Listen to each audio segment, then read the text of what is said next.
तुमच्या शरीरात कोलेस्ट्रॉल जास्त झालंय तर काय खाल्लं पाहिजे बरं? तर सध्याच्या धकाधकीच्या जीवनशैलीमुळे मानवाच्या शरीरात कोलेस्ट्रॉलचं प्रमाण वाढत चाललंय आणि तरुण पिढीला तर ही समस्या अधिकच भेडसावत चालली आहे। त्यामुळे कमी वयातच गंभीर आजारांना सामोरं जावं लागतंय। आता कोलेस्ट्रॉल वाढणं ही समस्या सामान्य वाटत असली तरी त्याचे परिणाम गंभीर आहेत। दैनंदिन जीवनात अशा काही आपल्या हातून नकळत चुका होत असतात, ज्यामुळे आपल्या शरीरात कोलेस्ट्रॉलचं प्रमाण वाढत जातं। कोलेस्ट्रॉल वाढल्यामुळे पक्षाघात, हृदयविकाराचा झटका, टाइप 2 मधुमेह यांसारखे अनेक आजार उद्भवतात। लठ्ठपणा यांसारख्या समस्या देखील निर्माण होतात। आपल्या सगळ्यांनाच आपलं शरीर फिट राहावं असं वाटतं, पण कोलेस्ट्रॉल वाढल्यानं अनेक समस्यांना तोंड द्यावं लागतं। त्यामुळे शरीरातील कोलेस्ट्रॉलची पातळी योग्य ठेवणं गरजेचं आहे। त्यासाठी आपण निरोगी आहाराचं सेवन करणं गरजेचं आहे। त्यामुळे जंक फूड, पॅक केलेले स्नॅक्स, अतिप्रमाणात दुग्धजन्य पदार्थ तसेच मांसाहार मोठ्या प्रमाणात खाऊ नका। यानं शरीरात कोलेस्ट्रॉलचं प्रमाण वाढतं।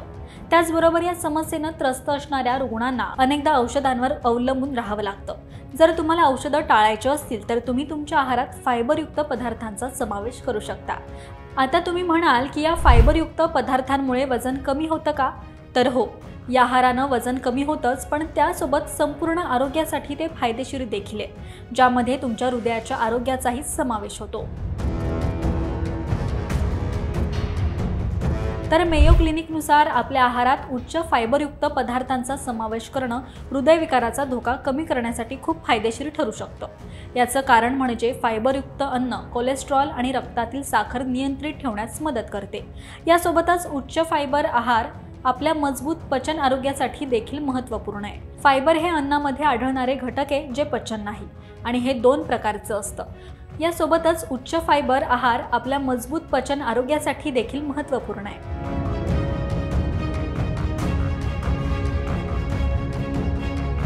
तर आता आपण पाहूया की कोलेस्ट्रॉलसाठी कोणते फायबरयुक्त पदार्थ खाल्ले पाहिजेत। नंबर 1, ओट्सचं सेवन करा।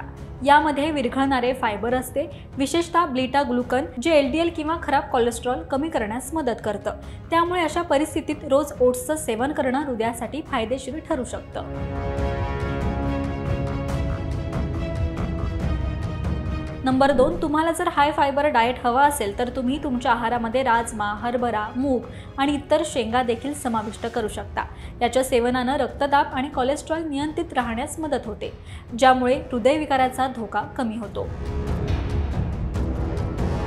नंबर 3, स्ट्रॉबेरी, ब्लूबेरी आणि रास्पबेरी सारख्या बेरीमध्ये असलेले उच्च अँटीऑक्सिडंट्स आणि फायबर हृदय निरोगी ठेवण्यास मदत करतात।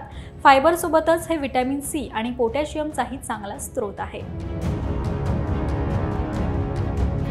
नंबर 4, सफरचंदामध्ये पेक्विन नावाचा एक प्रकारचा विरघळणारा फायबर असतो, जो कोलेस्ट्रॉलची पातळी कमी करतो आणि पोटासाठी देखील फायदेशीर असतो। यामध्ये असलेले फायबर्स आतडे देखील स्वच्छ करतात।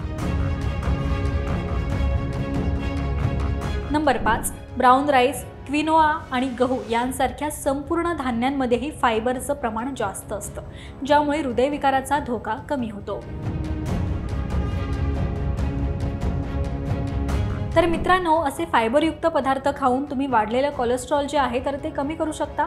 त्याचबरोबर हा व्हिडिओ तुम्हाला कसा वाटला हे कमेंट करून नक्की सांगा। पाहत रहा महाराष्ट्र टाइम्स। धन्यवाद।